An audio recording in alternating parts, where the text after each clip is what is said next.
petrol and diesel will be provided at the reasonable rates to consumers. What does he mean by reasonable rates? What is the criteria of reasonable rates? Merely, this was an absolute full toss.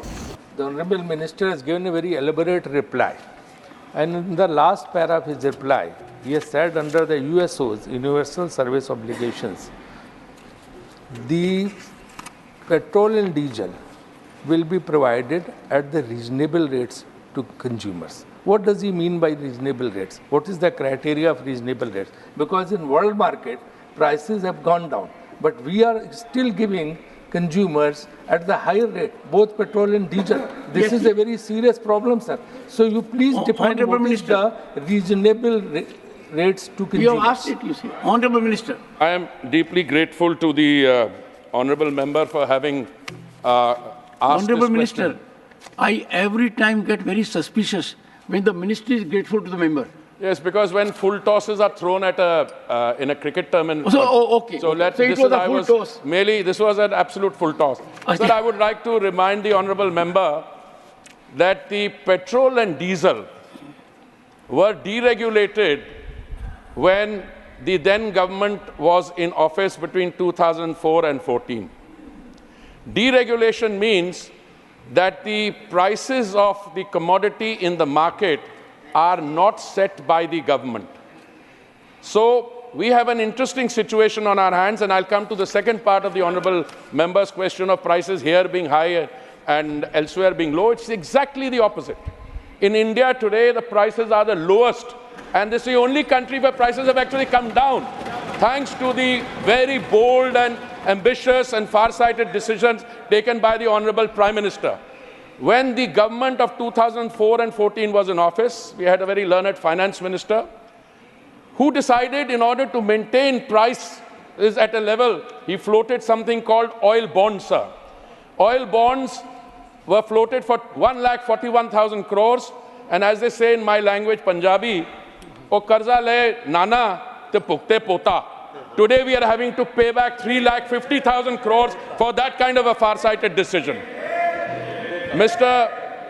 Honorable Sir, let me also mention to you that today it is the government's intention, it is the government's resolve, and the government is doing all that it can to ensure, but we are not in a position to because it's a deregulated sector. So what happens is the following. The last time the government could direct was in 2011-12, just after the petrol had been deregulated and diesel still had to be deregulated. Today, the determination of dealers' margin, which is what the thrust of the question is all about. It is not about oil leak somewhere or something else. The question is, can the dealer's margin be increased? Now, this is a commercial, contractual situation between the OMC, that is the public sector petrol and diesel selling companies, and the dealers whom they employ as part of their contract.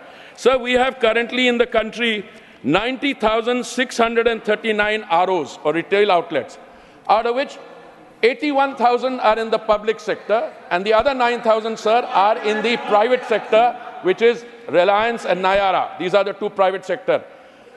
We have been monitoring this. There are discussions going on between the OMCs and the dealers. Last time the margins were increased, the dealer's margin was in 2017. But at that point of time, they went to court.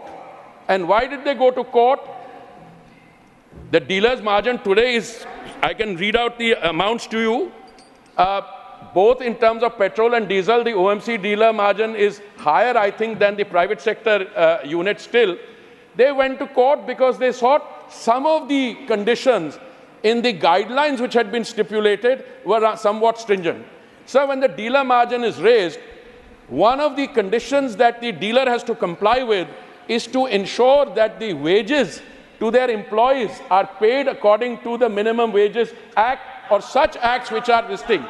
So the OMCs won the case in the High Court, and then their dealers went up to the Supreme Court in 2022. It is sub judice, but we are encouraging dialogue between the OMCs and the dealers, and we would like to see them coming to a conclusion so that what the honourable member has said, a reasonable return can be taken. But on global prices, I would suggest a fact check.